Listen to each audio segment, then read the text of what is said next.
नमस्कार दोस्तों। देश की पुकार यूट्यूब चैनल में आपका हार्दिक स्वागत है। दोस्तों, इस वीडियो को अंत तक जरूर देखें और प्लीज़ इस चैनल को लाइक सब्सक्राइब करना और बेल आइकन दबाना नहीं भूलें। दोस्तों, आपको पता होगा कि कल राजेश पायलट की बरसी थी और दौसा में एक बहुत बड़ी सभा का आयोजन किया गया। इस सभा को सचिन पायलट ने संबोधित किया और सचिन पायलट ने संबोधित करते हुए बाकायदा ये कहा कि उनका संघर्ष जारी है और जो मुद्दे उठाए थे उन्होंने वो ख़त्म नहीं हुए हैं। अब जो सचिन पायलट के जो तेवर हैं, जो अंदाज है और जो जिस तरह से वो अपना एटीट्यूड दिखा रहे हैं, अब अपने तेवर दिखा रहे हैं, तो उससे साफ जाहिर है कि कुछ ना कुछ तो होना ही है। तो अब कांग्रेस ने यह तय कर लिया है कि जितने भी सचिन पायलट के समर्थक हैं उनको आगामी विधानसभा चुनाव में टिकट नहीं दिया जाएगा। ये कांग्रेस ने बिल्कुल क्लियर कट मैसेज दे दिया है इस बात का कि सचिन पायलट को एक तरह से अनुशासनहीनता का आरोपी मानते हुए कांग्रेस ने यह निर्णय कर लिया है, अंदरूनी तौर पर यह निर्णय किया गया है कि अब जब चुनाव में टिकट वितरण का मामला होगा तो सचिन पायलट के जो भी खुले तौर पर जो सचिन पायलट के साथ हैं या दबे तौर पर जो सचिन पायलट को सपोर्ट कर रहे हैं, जो भी मंत्री और जो विधायक उनके साथ हैं 15, 16, 17 और करीब उनकी संख्या 20 के आसपास है, 20-22 के आसपास है, तो उनके टिकटों पर निश्चित तौर पर गाज गिरेगी। इसका इशारा क्लियर कट कल प्रदेश कांग्रेस कमेटी की वार रूम में डॉक्टर सुखजिंदर सिंह रंधावा प्रदेश प्रभारी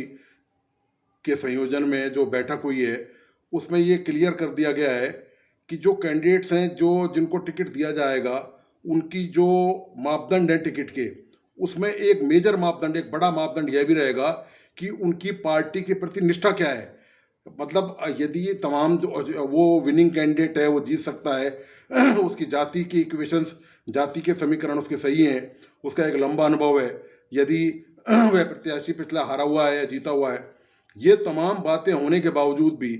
जो महत्वपूर्ण जो मामला रहेगा वो रहेगा कि पार्टी के प्रति वह कितने निष्ठावान है। अब यह तो आप सब जानते ही हैं, आपको पता ही है कि सचिन पायलट और उनके समर्थक निश्चित तौर पर पार्टी उनको प्रति अपने प्रति निष्ठावान नहीं मानती है। इस बात के संकेत रंधावा ने, अशोक गहलोत ने, पार्टी के प्रदेश अध्यक्ष गोविंद सिंह डोटासरा ने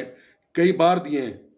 ये जो कार्रवाई है ये अनुशासनहीनता के दायरे में है। हालांकि रंधावा और अशोक पायलट और सचिन पायलट अशोक गहलोत और सचिन पायलट के बीच में दिल्ली में मल्लिकार्जुन खड़गे के निवास पर जब बैठक हुई थी तब ये दावा किया गया था पार्टी की तरफ से कि इस मुद्दे को सुलझा लिया गया है। लेकिन सचिन पायलट ने वापस आकर टोंक में जब सभा करी तो अपने तेवर बरकरार रखे और बाकायदा उन्होंने कह दिया कि उनके उठाए हुए जो मुद्दे हैं उनका आंदोलन, उनका संघर्ष जारी रहेगा। और लेकिन इस बीच में आप देखें कि एक डेवलपमेंट और हुआ था, एक घटनाक्रम और घटा था कि अशोक गहलोत ने एक बयान में ये कह दिया था कि परोक्ष तौर पर बिगर नाम लिए सचिन पायलट का, कि सचिन पायलट के द्वारा जो उठाए गए मुद्दे हैं, चाहे वसुंधरा पे करप्शन का मामला हो या जो दूसरे मुद्दे हैं, उनका समाधान कर लिया गया है और कुछ का समाधान व्यवहारिक तौर पर संवैधानिक दायरे के अंदर संभव नहीं है। कल सचिन पायलट ने जब राजेश पायलट की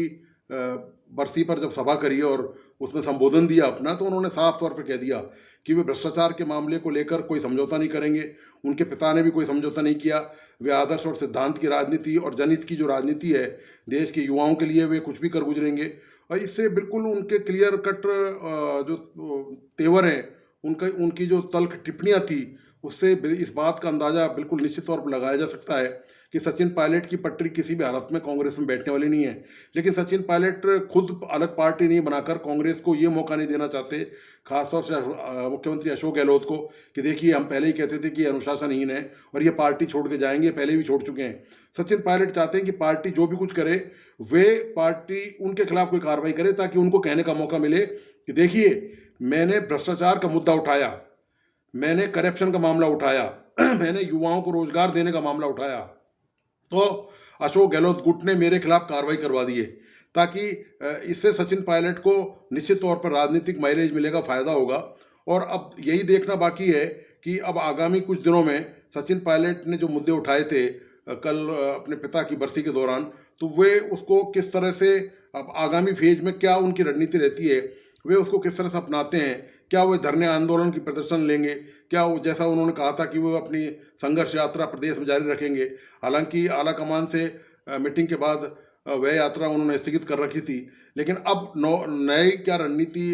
होगी सचिन पायलट की, अब ये देखना शेष है। लेकिन इतना ज़रूर है कि कांग्रेस ने सचिन पायलट के पर काटने की जरूर तैयारी कर ली है। रंधावा के इशारे से साफ है कि निष्ठावान जो लोग होंगे उनको प्राथमिकता दी जाएगी। ये उन्होंने खुलकर नहीं कहा, लेकिन इसका संदेश साफ तौर पर सचिन पायलट की तरफ है, यानी कि सचिन पायलट और उनके लोग जो हैं वे निश्चित तौर पर इस मामले में संदेह के घेरे में रहेंगे कि उनको कांग्रेस टिकट दे या टिकट नहीं दे उनको।